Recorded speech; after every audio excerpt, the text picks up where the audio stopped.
लोग कहते हैं ना कि भाई भगवान की कृपा नहीं होती, भगवान के नियमों में हम जाते कितने। दारू का एक पैक तो हमसे छूटता नहीं है, और कल्पना हम करते हैं कि हमें भगवान मिल जाए। लोगों को गाली देना हम छोड़ नहीं सकते, कल्पना करते हैं कि हम भगवान हमें मिल जाए।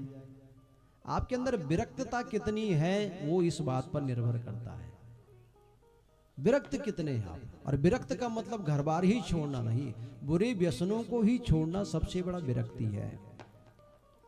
साथ में कहा कैसा है, बोले जितेंद्रिय। और ये शब्द लगते बड़े छोटे छोटे लेकिन बहुत मार्मिक शब्द, जितनी उपमाएं दी गई है। जितेंद्रिय, इंद्रियों पर संयम करना कितना कठिन कार्य है, कितना कठिन। हम व्रत रख लें तो सारा दिन चिल्लाटी मार देते हैं, बस कब सूरज ढले, कब खाएं, कब पिएं। लेकिन जिसका नित्य प्रति ये हो गया कि भगवान की पूजा प्राथमिकता है, बाकी खाना पीना हो तो हो, नहीं तो नहीं, जिसकी प्राथमिकता भगवान की हो चुकी है। लेकिन हमारी प्राथमिकता तो व्रत के दिन भी भोजन ही होती है। उस दिन भी प्राथमिकता हमारी भोजन को है कि क्या खाएंगे, किस समय खाएंगे, कुछ बनाया है कि नहीं बनाया है। विरक्त है। और प्रशांत आत्मा सबसे बड़ा शांत। प्रशांत आत्मा का मतलब क्या है कि जीवन में जो मर्जी घट रहा है आत्मा परेशान नहीं है, वो बहुत शांत आत्मा है, बहुत शांत आत्मा। कोई फर्क नहीं पड़ता, ठीक है हो रहा है, परमात्मा ने चाहे तो हो गई। हमारे रोने से अगर जीवन सुधर जाता तो सच में सबके जीवन सुधर जाते, कभी सुधरते ही नहीं है। कैसे सुधर सकते हैं? भगवान ने जो लिखा हुआ, जो पूर्व जन्म के कर्म है उनके अनुसार तो हमें भोगना ही पड़ेगा, और हर हाल में भोगना पड़ेगा। लेकिन इस बात को समझने के लिए कोई संत ही इस बात को समझ सकता है। एक बारी उस प्रशांत आत्मा की जब बात करें, उत्तराखंड में एक संत गए, बड़े विरक्त संत। तो पहाड़ी क्षेत्रों में आपने देखा होगा जोंक होती है, जोंक। तो जोंक झुंड में चलती है, जहाँ सीलन होती है, जहाँ ठंडा जगह होती है वहां पर जोंक बहुत होती है। तो चलो एक जोंक काट जाए आपको कोई बात नहीं।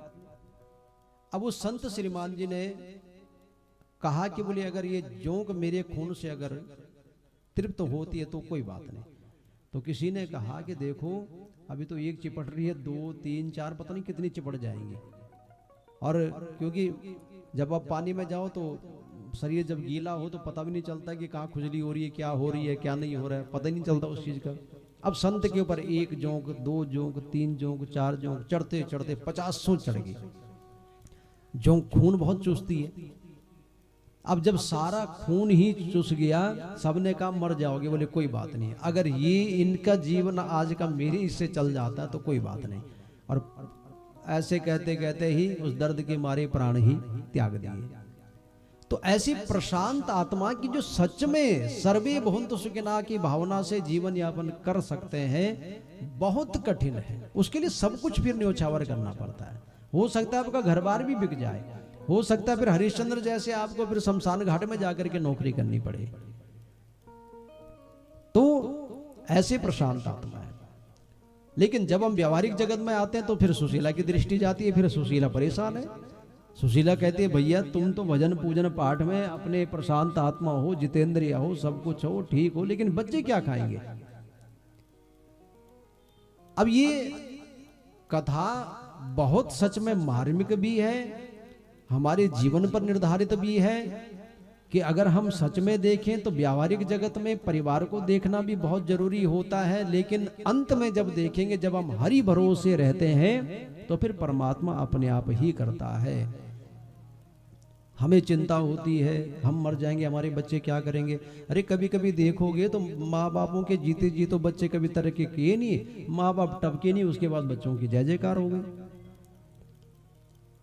ये भी कोई खास नहीं है कि जिसके माँ बाप सिर पर बैठे हैं वो बहुत अच्छे पढ़ लिख जाएं और वो सब कुछ कर जाए। ये भी कोई खास नहीं है कि अमीरों के बच्चे बहुत हाई क्वालिफाइड हो जाते हैं। कभी कभी गरीब बच्चे ही कहीं के कहीं निकल जाते हैं। क्योंकि वो जो सारा सिस्टम बना रखा है वो भगवान ने बना रखा है ना, वो सब कुछ उसके अंदर लिप्त है। हम तो उसमें बस सबई नचाओ, राम राम गोसाई वाली भावना है, हम नाच रहे हैं उसमें, बस नाचते रहे, बस यही भावना है।